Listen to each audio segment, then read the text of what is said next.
Hey guys, welcome back to Freedom Brigade Nation. Andrea, how have you been since we saw you last? Every time I talk to you, you're burning the candle at both ends. Yes, I'm busy, but that's good because that means the Patriots are busy. We're fighting corruption. I always say, fighting corruption, you never have a slow day. That's right. That's right. Well, guys, Darren and Chip, thank you for coming on. We have Chip Paul with us. He says he's a systems theorist, but I know him as an overall badass. Every time, all the different freedom groups that I work with in Oklahoma, he's in the middle of it. He's connected me with people. I've connected him with people, but he's always fighting and he's in the front lines of our freedom fight. And he just keeps throwing punches. And so welcome, Chip Paul. And then Darren Blanchard.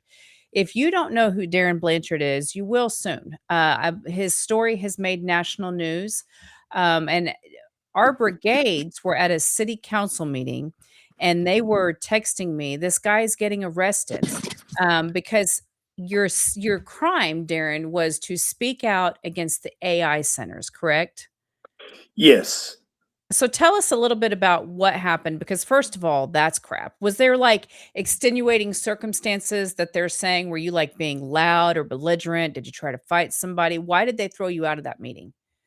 Their claim is that I went over my allotted 3-minute public comment time, and then I refused to leave.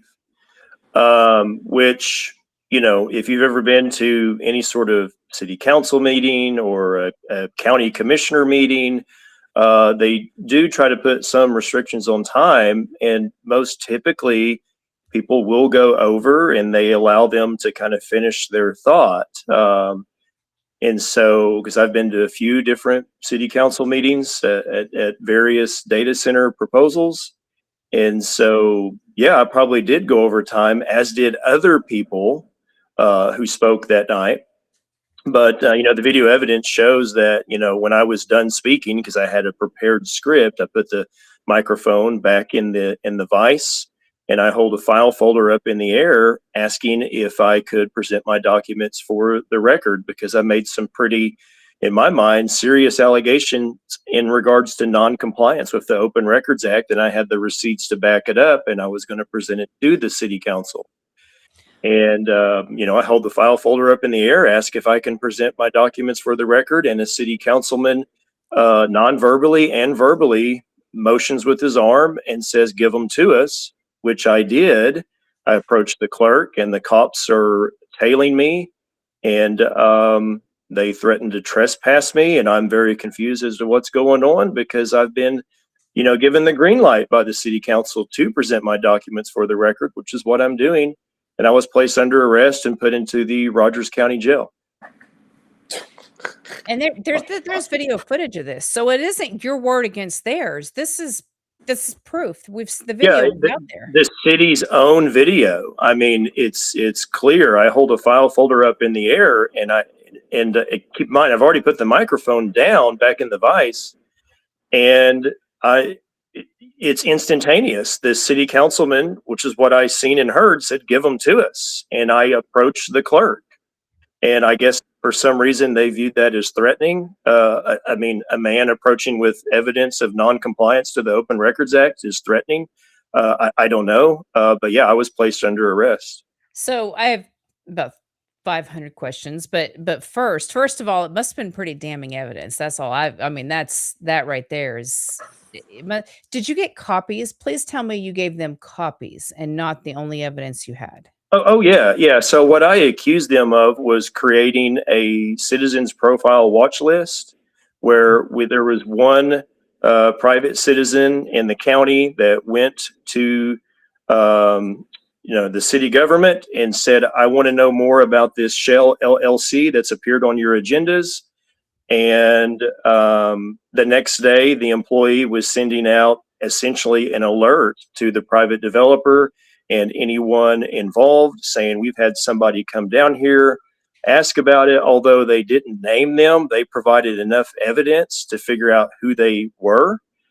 And so, yeah, I found that to be alarming. I made that aware to them, as well as, I requested all contracts, agreements, etc., that were with entities that were cited by the United States Department of Treasury, specifically the Office of Foreign Assets Control, which the non-disclosure agreement that the city of Claremore signed was with IPI Partners. And they were cited in December of 2025, not that long ago, for working and accepting money with a sanctioned Russian oligarch. And when I asked for all those contracts with those entities, they said none exist. Well, that's in non-compliance of the Open Records Act, because you do have it. And so I made that well aware. And, I asked the city manager, were you lying then when I asked for the records, or are you lying now? And he didn't take kindly to that. And so I was placed under arrest. Because you just asked which time he was lying. Exactly. So you got placed. So what are the charges? Municipal trespass. It's a $200 fine. And so, it's in the hands of a judge. There won't be a jury trial per se. There'll be a bench trial if it comes to that. We filed motions, and the state, in this case, the city of Claremore, has filed counter motions, and we've replied back. But, based upon the evidence that we do have, which is simply just a probable cause affidavit, the officer wrote that I insisted on, approaching the council to hand over documents, which is a factual statement. I did, because I was instructed to. Have you countersued him? Well, because we have criminal charges now, that would be, in my interpretation, at least the guidance that I have, would be on the civil side. So once the criminal is wrapped up, then, we can explore those options. Rogers County is where I got my head rammed through a door by Sheriff Scott Walton. So if you might pull that video up, it might be germane to your case. And we won that case in a federal lawsuit. So. Yeah, for sure. Yeah. And he was, it was an indirect quote. He provided a statement to the Tulsa radio affiliate KRMG 102.3 FM, saying that, from his observation, which I don't know if he was there or not, but I assume he looked at the video. He said that I came there to be arrested, which is really odd, because I came with a yellow legal pad with a 3-minute script paperclip to it. Yeah, I guess I came to get my head rammed through a wall by the sheriff. Yeah, that's the way they seem to think in Rogers County. Right. Yeah. He's declaring that I came there with the intent to commit a crime, which is a kind of odd statement to make for law enforcement. So what this says to me is, you guys, we are already living in 1984, right? Like this is insane. This is the United States of America. You have constitutional rights, and they're saying you don't. And if you dare to speak out against the public officials, especially publicly, you will be arrested and there will be charges filed. That's not okay. Guys, this is America. This is not just, this is Oklahoma. This is like the Midwest, right? The heartland. And this is where this is happening. If this is happening in Oklahoma, imagine doing this in like Illinois or California or Oregon. I just, even Nevada, Andrea, where you're at. Oh, I've got stories. I've got similar stories to this. I mean, what I love about that is he said he came here to get arrested. So, I mean, that almost seems like it's like, they're slandering you. It's like, what evidence does he have? Did you have anything you posted on social media about, I'm going to go get arrested? And did you have guns in your car or on your person? Or why would they say that or have the right to say that? I mean, what I get upset about is you can actually hurt someone's reputation, destroy their business. I don't know what you do for a living, but I've had friends. I had a friend that went to a Trump rally, and because he had guns that were properly packed in his car, they pulled him aside and said he was going to be the third Trump assassin. And that can destroy someone's, it was all over the news for a long time, and it can destroy your business. It can destroy your rotation. Then all of a sudden the local authorities were on him and going to his property and antagonizing his parents. It's like, the type of doxing that the press can do to try to shut us up and to hurt us is not a joke. When I say, like, they're saying we need to go to re-education camps, it's not a joke. Like, it's actually pretty terrifying when they can actually destroy someone's reputation that easily. Yeah. Yeah. I mean, I actually rode with a friend that was there. So, there was nothing, on my person or in my vehicle for them to conclude that. I had a backpack, which was actually left behind. My friend had to go get it. And ironically enough, that had a pocket constitution in it, which I take to me, with me on all these events. So, I guess coming to exercise your First Amendment rights with a tailor-made, prepared script for a 3-minute public comment constitutes committing a crime or the intent to commit a crime. Was it the sheriff's office or the police that arrested you? It was the Claremore City Police that arrested me, which, you could get into, and once we get some of the records related, we'll figure out, okay, there's a mutual aid agreement, given this happened at Rogers State University. There's a mutual aid agreement between the campus and the city, so there's questions about, were those officers ever deputized in order to do this? So there's questions there, and it's just evidence that we don't have yet. We'd really like to start looking at. Yeah, everyone is allowed to exercise their First Amendment rights, and if it's in an open forum, you absolutely, and if you follow the rules, if it's a city council meeting, you absolutely have the right to express your First Amendment rights, and if that's impinged upon, that's a lawsuit. So, for sure. It kind of feels like a threat to all of us, right? If you show up and voice against the narrative, you came to get arrested. Like, to me, that's the same thing like J6. J6 was a warning to the rest of us. Stand down. But you have with the brigades the sit down, shut up and sit down type message. Do not sit down and shut up. Yeah, we sell the shirts. Yeah. Yeah. I have that out in Nevada when I was going to, in the very beginning of COVID, screaming about the masks and what they were doing to our children. I was getting death threats, and they were trying to constantly move meetings and keep it like concealed. They didn't want us there. And when we would walk in, when me and my crew would walk in, they would just be like, and they do everything to make it uncomfortable for us. They'd act like they're sleeping, they're not listening. And then, they would do everything to try to make us look like the crazy people in the room, and it's like, you work for us. How far has our country gone to where not only do people not know when these meetings are occurring, most people, and God bless you, Darren, don't know what it means to give a 3-minute open forum testimony on something.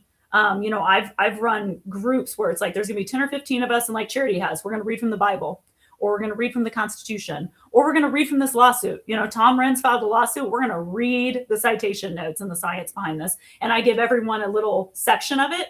And people are like, I never knew I could do it this easily. They thought they had to write something up and, I'm not a good writer and I don't know what I want to say. No, you can read any document that talks about what our constitutional rights are, and it will go on record, and just go in there and show up and make them uncomfortable. They don't want us in the room.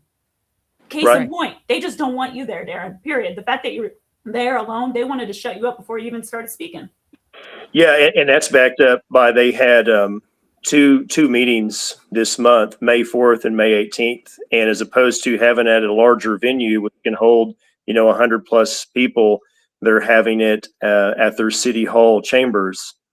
And, there's actually more people locked outside than there are inside. Keep in mind, a dozen of the 64 capacity are the city council and the city staff, in addition to the developer, their attorneys, and other city employees, where they have, the first 2 sections of the rows reserved for them.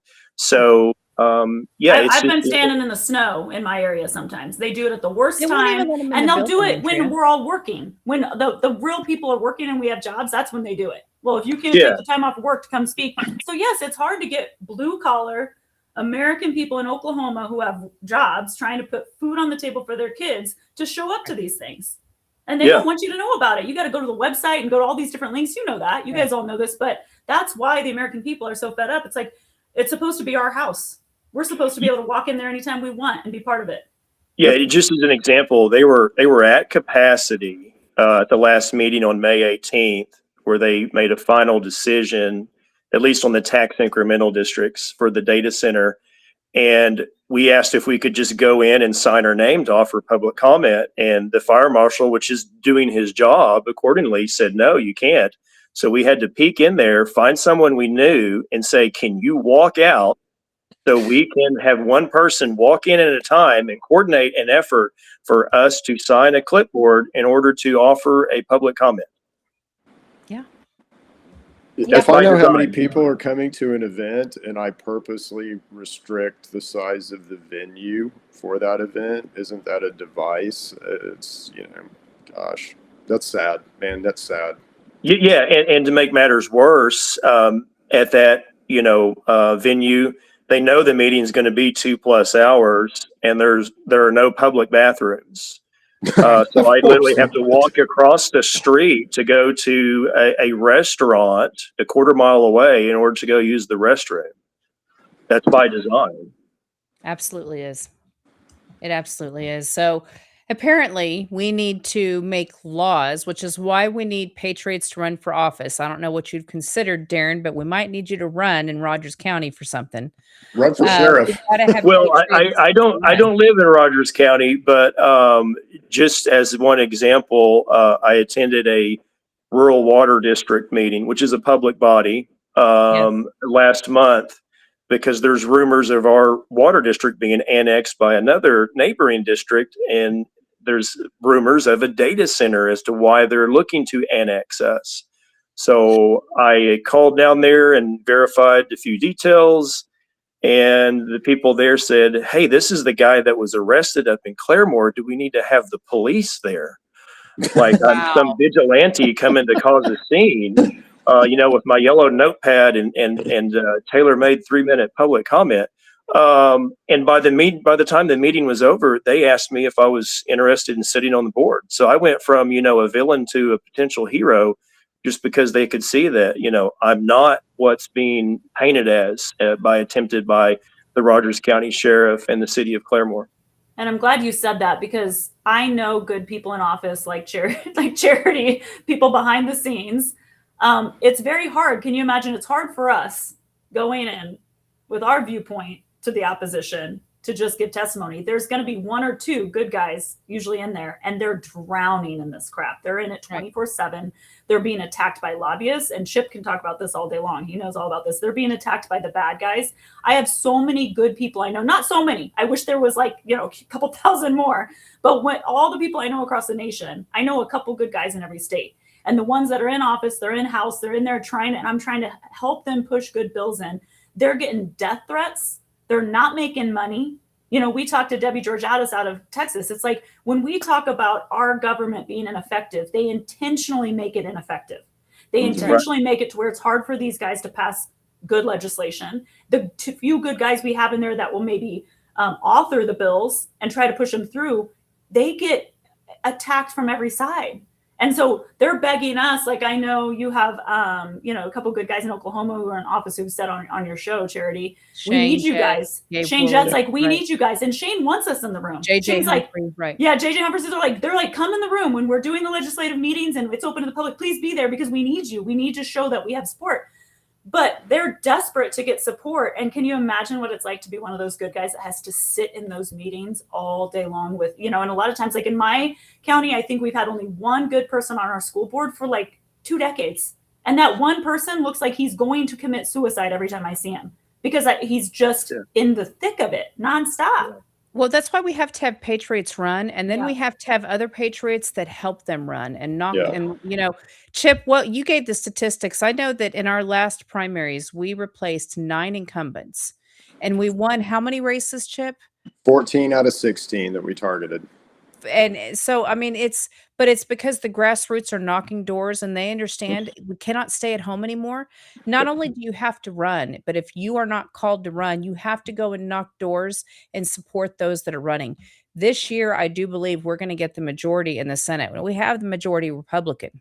Republican, but we're actually going to have the majority patriot. And so the people like Shane Jett will not be sitting in there in the minority anymore, hopefully. I don't know. I'm not as optimistic about the House, but we're putting more in the House. And so we'll see how it is. We have to change it. If there are rules that we apparently have to say out loud that you shouldn't have to say out loud. For instance, if you have a public meeting, you have to provide a public bathroom. If you are expecting, you need to have a room for the audience to expect. If you are inviting the whole city, then you need to accommodate at least 100 people. I mean, there are simple things that you shouldn't have to say out loud that we apparently need to write down.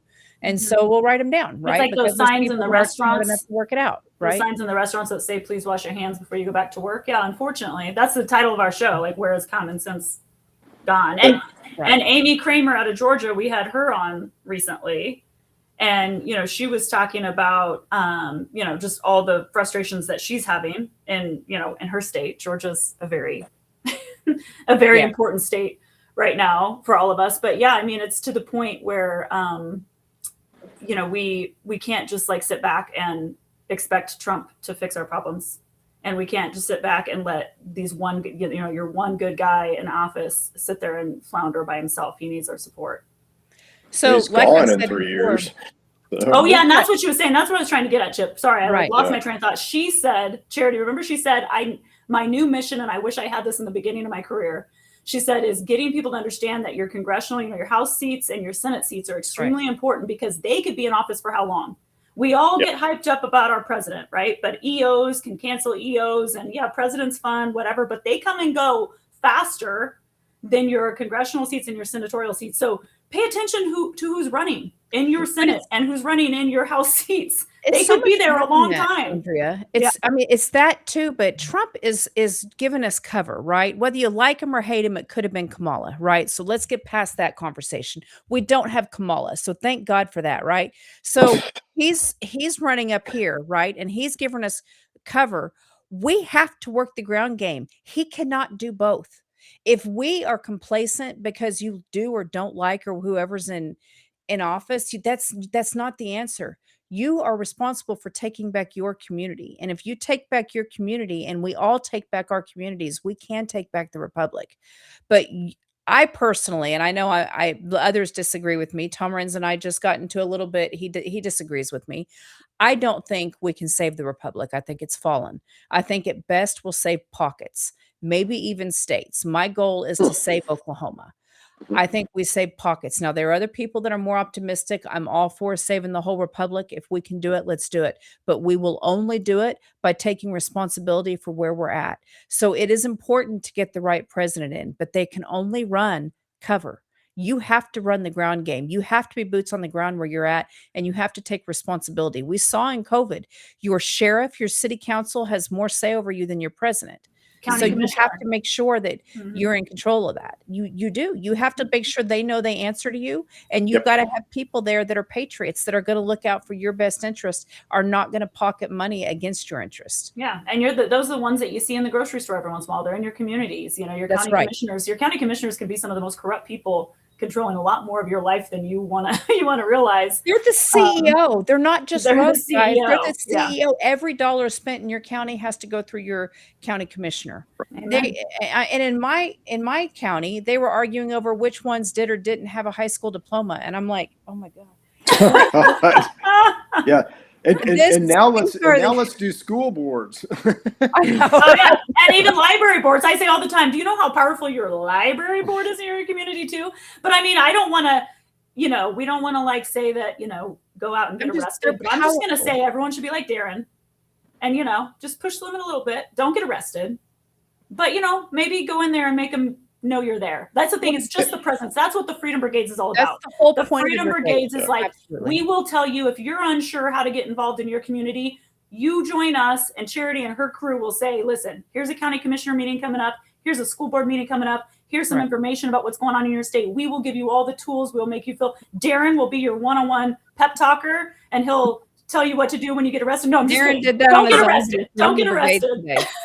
But people need to do what Darren did. Don't get arrested, but go in the room and be there, because it's important to be in the room. And Right. Darren, if you need it, so again, if you pull up Chip Paul, Rogers County, you're going to see that video. You've probably already seen it, but that I won that lawsuit, the civil side, and I've got a pretty good attorney there in Claremore. If you want access to that attorney. The other thing, Charity, that sheriff in that county is associated with kind of a sheriff's group, and that sheriff's group is supporting a governor's candidate. So I don't know if we want to Who's talk the about sheriff that or in not. Rogers County? Scott Walton. I guess Scott I don't know. Walton. So Sheriff Scott Walton. Yeah. okay. No, here's what I don't want to do. As the GOP chair, I'm not touching the governor's race. Not All right, touching it. I'm gonna have an after hours. I'm gonna have an after hours Freedom Brigades with Chip. You're not Chip and I are going gonna go live later. You're not going to do I a US number endorsed in one? the You're not gonna congressional do a race, US right? number The United one? States congressional race, and I stand behind it, but I'm not touching the We'll take gubernatorial Charity race. out of the room and we'll do some special that- spinoff shows. So that was one of the I think that was one of the bravest things ever done in politics, Charity. I think that is one of the seriously one of the bravest things I've ever seen anyone do in politics. I just so admire you for doing that. That means a lot. Thank you. Yeah. Well, we do need to stand up and say who's who in the room. And the GOP, I've really, really been proud. Our counties have been taking stands, and the county parties are endorsing candidates. All of us, how many of you guys, all four of you likely, on voting day, people ask you who to vote for, right? I get 100 texts. I used to just post it on Facebook and say, don't text me. I'm not going to put this out 100 times. I will not do that this year. But they ask for who to vote for. And because they know that we know. So why would we not endorse? Because the average voter doesn't understand and doesn't know everything we know because they don't dig, right? If they just don't have Right. the time, it's not their lane. And so they just trust us. So why wouldn't we endorse? Why And I wouldn't want we to use know. that? I want to know what Charity Lynch's opinion is. I want to Yeah. know what. That's what I said with Charity and Amy talking. Amy Kramer's one of my favorite representatives in the country, and I know these people. They have integrity. So why wouldn't I want to know? If you want to know who Tom Rentz is voting for, why shouldn't you want to know who Charity Lynch is voting for? Right.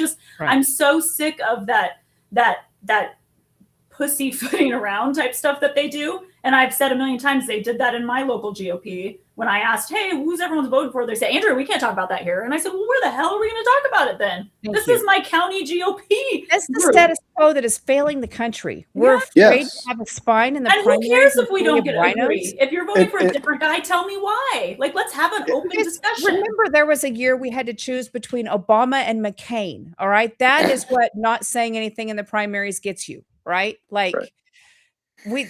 I was so young and naive back then. I can't. It's I lived in a black neighborhood in Indiana during that race. Yeah. And I would I would put McCain signs up in my yard. Never got mad at you. lasted. Nobody ever busted my doors or anything. 'cause But I'm they nice were to gone. everybody. The But, sign was I gone. had to replace those signs over and over, and they're like, well, you're racist because you don't like him. I'm like, if you're saying that, you're voting for him just because he's black, isn't that the definition? Okay, we're moving on. Well, But But by I do the way, same thing with just as women. white as he you is know? black. So They do the same thing with women, and it's funny because I have conservative politicians, or wanting to be politicians coming to me, and they're going, I want you to help me with my campaign. And I know Chip knows this, and they're like, I'm the only woman in the race, so that's my why. And I said, if we're true conservatives, we don't use DEI. I'm We not don't. gonna. exactly. You can go out there and You're be right. the Prairie Lake, and you can tear it up, and people Right. can see with their eyes and hear with their ears that you're a woman. But if you run on that platform as a conservative, then you're pushing DEI BS, and I'm not going to do it. I'm not going to do it. That's right. Yep. That's right. Yep. Yeah. So I completely understand. That's okay. Well, moving on before I get myself in trouble. I probably already have, but that's okay. I'm It's okay with it. I Friday. have It's to Memorial Weekend. I can tell you We're want to so supposed to get bad. ourselves in trouble because the status quo is not working, and Mm-hmm. people, the patriots, are hungry for people with the backbone Like that Darren. will actually God bless speak you. truth. Like Darren. Like Darren. Attaboy. So Darren doesn't know that that's what was happening, but Darren will be signed up for the Freedom Brigades today, and I'll be reaching out to him more because people need help. And actually, the brigades in Rogers County are run we have two sets of brigades in Rogers County, and we have successfully taken back the Republican Party there too. Rogers County has brigades and has patriots running things. And so it's a beautiful thing. Rogers County is strong with patriots, and there's a lot of people. But we brought Chip on because Chip is always getting things done behind the scenes. He's always texting or calling or messaging me about something. Half the time I didn't even know about it. The other half I did, and he gets me more fired up if I wasn't already mad. And he connects people in a way too. So Chip, what are you up to now? What kind of trouble are you stirring? Oh man. So I'm always stirring up trouble on the science side of things, and that's kind of what I do for a living. But on the political side of things, it just, God is moving, would be the way that I'd say it. We have such an opportunity to begin to change things. And to me, I do a lot nationally. I'm like involved in, let's say, the marijuana rescheduling movement. I, do a lot health and wellness, do a lot at HHS, or try to help, let's say. But, when you look at really how we drive change, that is a way to drive change, but it's slower and harder. We can drive so much change at the state level.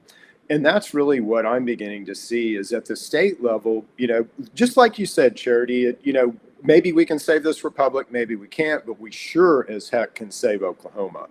Right. And if we start with Oklahoma and we at least, worst case will be a good example, that's a good thing. So I'm really want to, help change Oklahoma. And how do we do that? Well, we have to get the right governor elected. We have to get the right Congress people elected. We have to get the right senators elected.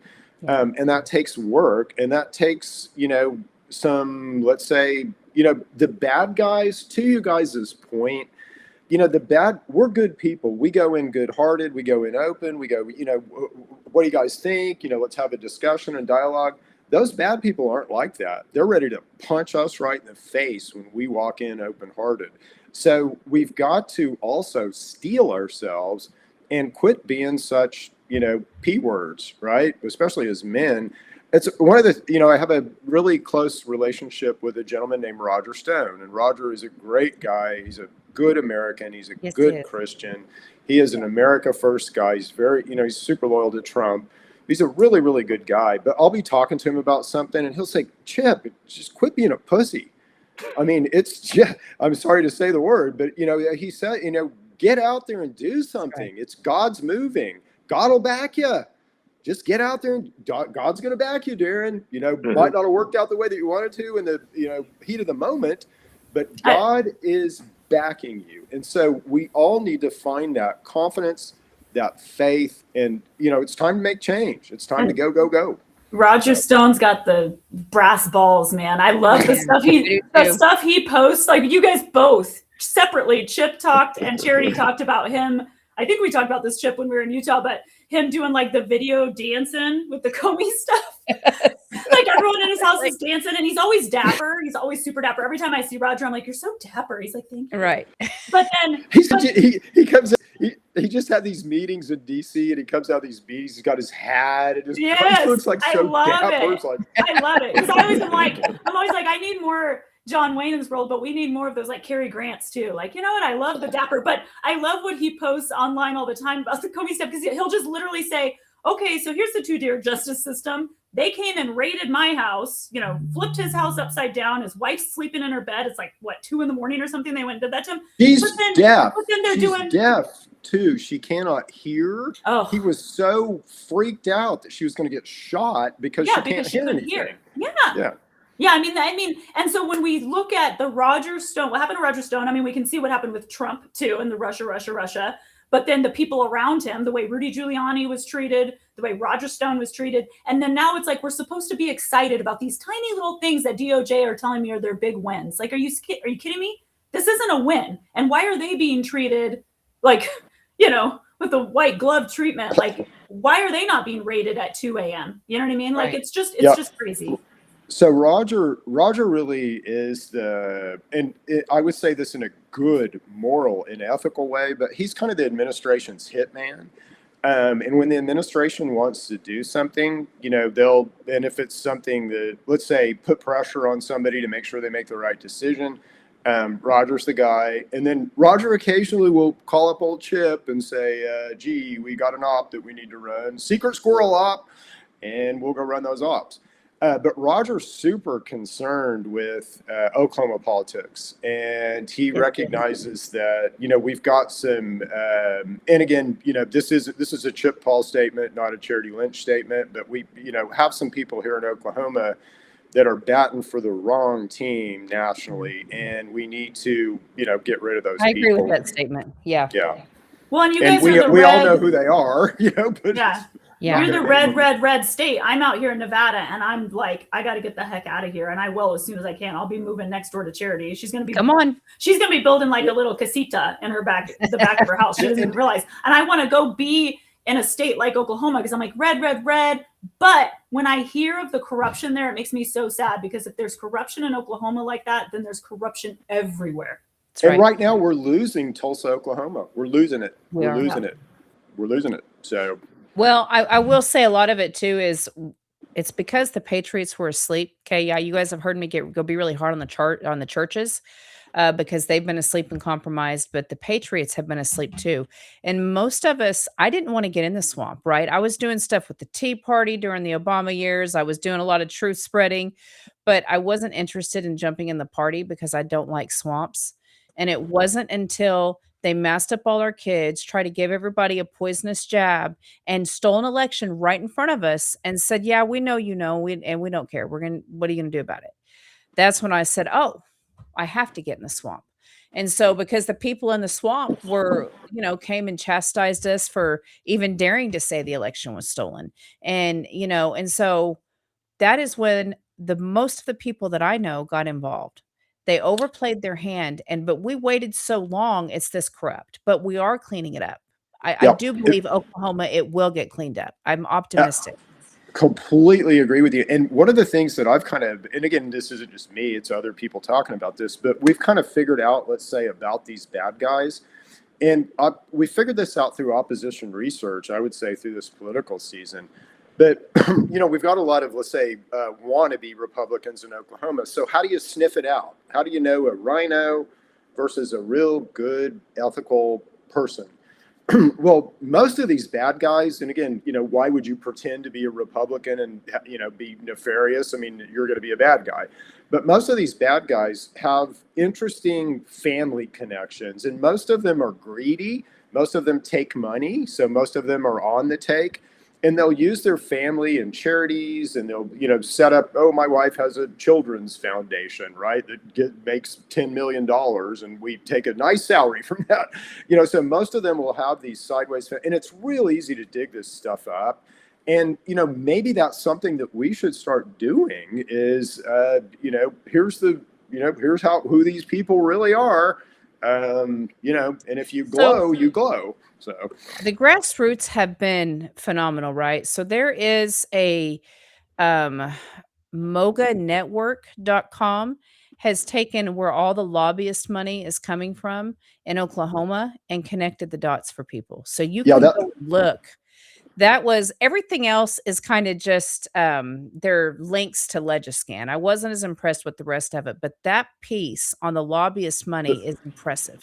That Doge, the Doge. And the Oklahoma Doge has done a fantastic job as well.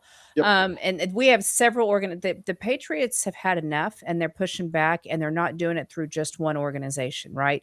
Which is why the brigades, I've said from the beginning, partners with anybody that is looking to save the country. Let's partner together, because we don't need to we don't need to stretch ourselves thin and do the same thing twice, right? Yeah. If you're going to do this, then I'm going to do that, and let's work together and collaborate, because we have a republic to save, and the only way we're going to do it is together.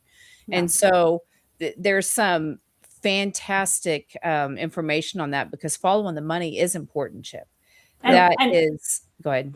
So I was just going to say, and what Darren's doing with the data centers, we talked about this, because that's another thing that Amy Kramer's fighting with. And it's, I think, humansfirst.com, where you could follow her fighting the data centers too. But that there's certain questions in public that you ask these candidates about. And if they can't speak boldly on how they're helping fight, like Darren is, against these data centers, going into communities where these people don't want them in the community, like what Jackson Lawmeyer said on the show this week. He said, Right. now, if you can find a community, first of all, why are we building so many for one? Secondly, if you can find a community that's okay with it, let's do one. Test it out. The community has to be okay with it. Watch it over a little bit. But why are they pushing all these communities to go so fast?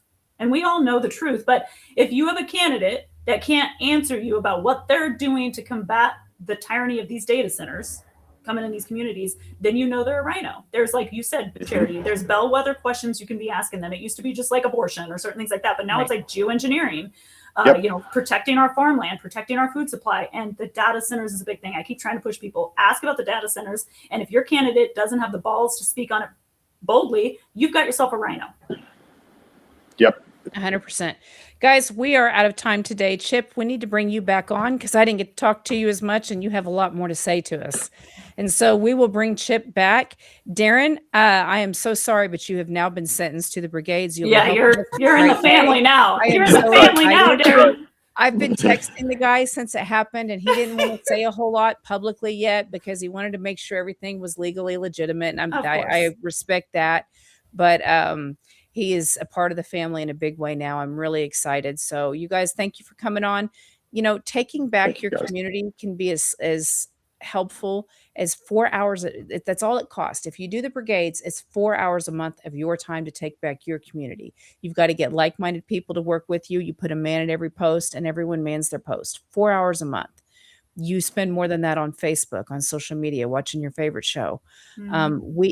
The republic is at stake. The future of the country is at stake. So join the resistance. Go to freedombrigades.com. Be mindful with your money. We're at war. When you spend money at Walmart, you are, or any big box store, right? You are funding your own slavery and they are killing you.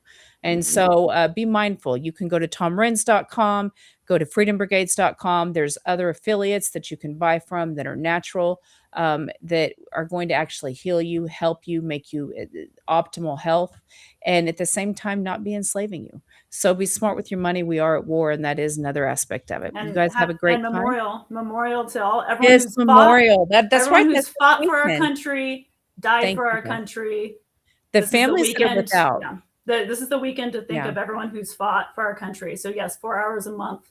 Now's the time to sign up. You know, people That's give a right. lot more for this country. So There. Thank you bless all the to the families. families. Yes. Yeah, thank you, Andrea. Thank you to the families that are without, and some gave a lot more than 4 Yeah. hours Thank a you month. for all that have given it all. Yep. All right. God bless y'all. See you guys later. Bye. Thanks for Thank having you, me. guys.